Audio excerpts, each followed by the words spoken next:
Hello guys, हार्दिक स्वागत गर्न चाहन्छु टेक्निकल थिङ्कमा। सधैँ आज पनि मैले विशेष भिडियो ल्याएर उपस्थित भइसकेको छु। यो मेरो हातमा देख्न सक्नुहुनेछ स्यामसङको मोबाइल रहेको छ। यो स्यामसङ A03 मोबाइल रहेको छ। यो मोबाइलमा चाहिँ फाइनली मलाई कस्टमरले के भनेर यहाँनिर ल्याउनु भयो भने यो देख्न सक्नुहुनेछ ब्याट्रीको पर्सेन्ट 85% छ। यो 85% भन्दा यो माथि चार्ज हुँदैन। सो यहाँ पुगेपछि स्टप हुन्छ। अहिले मैले स्टिल यहाँनिर मैले चार्जमा राखिरहेको छु। यहाँ देख्न सक्नुहुनेछ डिसी वेयर यो चार्जमा यहाँनिर देख्न सक्नुहुनेछ 0.9 एम्पियर खाइरहेछ यो मोबाइलले, देख्न सक्नुहुनेछ हैन। तर पनि यहाँनिर मोबाइलको चाहिँ चार्ज सो गरेको छैन। यो मोबाइलमा चाहिँ मेरो ब्याट्रीमा प्रब्लम आयो, ब्याट्री चेन्ज गरिदिनुहोस् भनेर मलाई यो कस्टमरले ल्याएर दिनुभएको छ। तर यो प्रब्लम चाहिँ त्यो होइन है। भिडियो सुरुदेखि अन्तिमसम्म हेर्नु होला। यो एकदम स्यामसङको सबै अल मोडलमा हुने यो एउटा समस्या हो। समस्या भन्दा पनि एउटा यो चाहिँ कम्पनीले राम्रोको लागि राखेको हो। तर पनि यो हामीले सिस्टम चलाउन नजान्दा यो प्रब्लम आउन सक्छ। सो तपाईँको पनि 85% भन्दा माथि ब्याट्री चार्ज हुँदैन भने यो भिडियो हेर्नु होला है। सो यहाँनिर देख्न सक्नुहुनेछ मैले यो मोबाइल चार्ज निकालेँ। यो चार्ज निकाल्दाखेरि यो हाम्रो केबल हो। यो केबल यहाँनिर एम्पियर गइसक्यो। अब हामी यहाँनिर यो मोबाइललाई पूर्ण एकचोटि वालपेपर बगाल्छ, एकचोटि हामी यहाँनिर पूर्ण लगाउँछौँ चार्जमा। सो लगाउँदा यहाँ हाम्रो एरो आउँछ। सरी, यो एउटा हामीले यहाँनिर एरो देख्न सक्छौँ।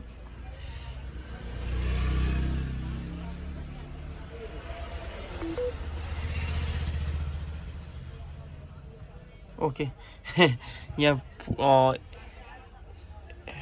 84% आइसक्यो। यो हुनुपर्छ हामीलाई कति हुनुपर्छ भने 85%। 1% यो बढ्ने बित्तिकै यो चार्ज स्टप हुन्छ। यहाँनिर देख्न सक्नुहुनेछ 1 एम्पियर 1.6 एम्पियर मोबाइलले लिइराखेको छ।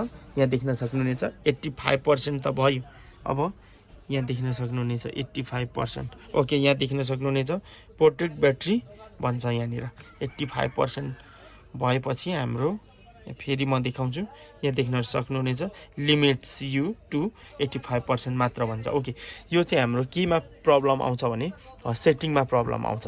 अब म यो मोबाइलको चार्ज निकाल्छु। यो निकालिसकेपछि अब म यो मोबाइलको सेटिङमा जान्छु। सबै स्यामसङ मोबाइलको सेम प्रब्लम। ओके, सेटिङमा गइसकेपछि हामी यहाँनिर जानुपर्ने हुन्छ।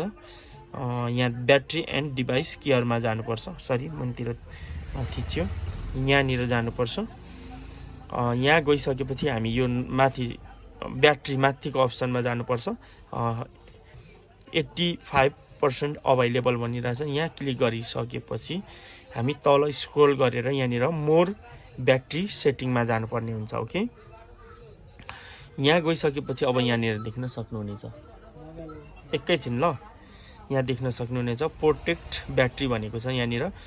यहाँ देख्न सक्नुहुनेछ म्याक्सिमम चार्ज 85% मात्र। यसलाई हामीले अफ गरिदिने हाम्रो प्रब्लम हल हुन्छ। ओके, यो हामीले अफ गरिसकेपछि अब मोबाइललाई हामी पूर्ण चार्जमा लाउनेछौँ है। ओके, मोबाइल पूर्ण चार्जमा राखिसकेपछि हाम्रो यो 84% छ। फेरि 85% आएपछि हामी तपाईँलाई देखाउनेछौँ है। थोरै समय लाग्छ यो चार्ज हुनको लागि। ओके, देख्न सक्नुहुनेछ यो मोबाइलको चाहिँ पर्सेन्टेज 86% भइसक्यो है। सो यहाँनिर 1.6 एम्पियर नै लिइरहेछ। अब चाहिँ यो मोबाइल फाइनली फुल चार्ज हुन्छ है। ओके, यहाँनिर म एकचोटि यो मोबाइललाई यहाँनिर प्रोटेक्ट भनेर आउँथ्यो, अब चाहिँ आउँदैन है। ओके, देख्न सक्नुहुनेछ चार्जिङ भनेर आउँछ। 86% भइसक्यो चार्ज है। ओके, भिडियो तपाईँलाई कस्तो लाग्यो, मन पर्यो भने लाइक कमेन्ट सेयर गरिदिनु होला। अनि चाहिँ टेक्निकल थिङ्कमा नयाँ हुनुहुन्छ भने च्यानललाई सब्सक्राइब गरिदिनु होला भन्दै आजको भिडियो यति नै। हवस् त, bye, see you again next video.